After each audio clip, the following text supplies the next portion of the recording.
ខស្រណោះអាឡ័យដានចប់ហាក់រដីនឹកដល់សំដីពុកធ្លាប់វាចា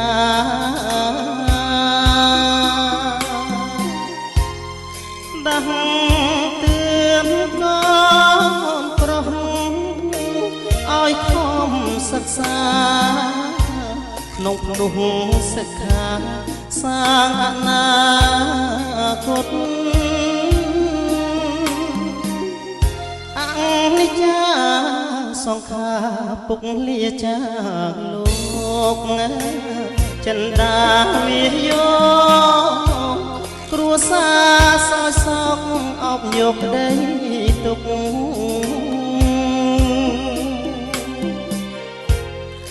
អ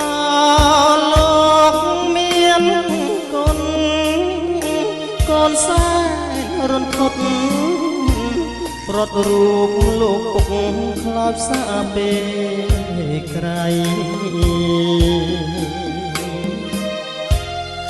បនខូប10ឆ្នាំកូនសាងជូនពុកសូមបានសោយសុខឋានសួគ៌គាលេ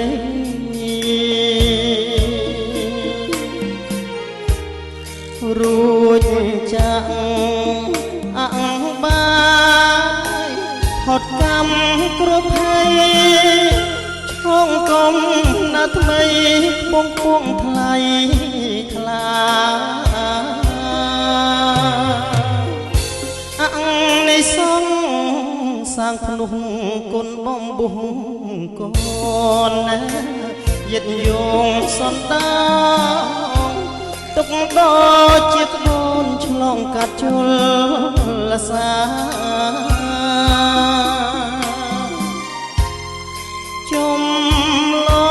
ងរូបពុកដល់ត្រើយសុខានិព្វានថ្លៃថ្លាកូនសាងជួនពុក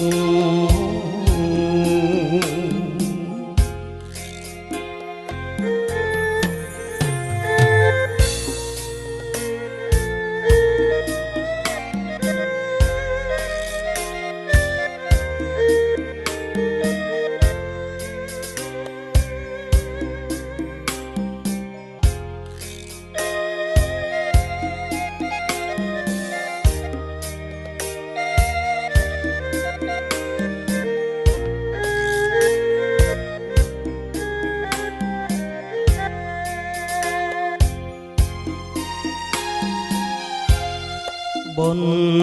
ខូប10ឆ្នាំកូនសាងជូនពុកសូមបានសោយសុខឋានសួគ៌គាលេ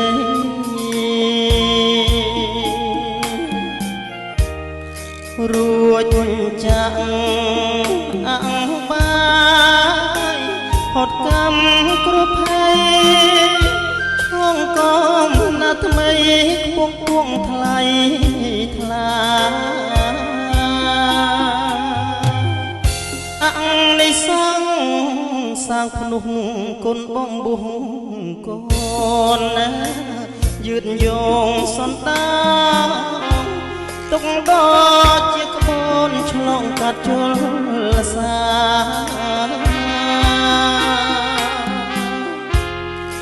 ចំឡងរូបពុកដល់ត្រើយសុខានិព្វានថ្លៃថ្លាកូនសាង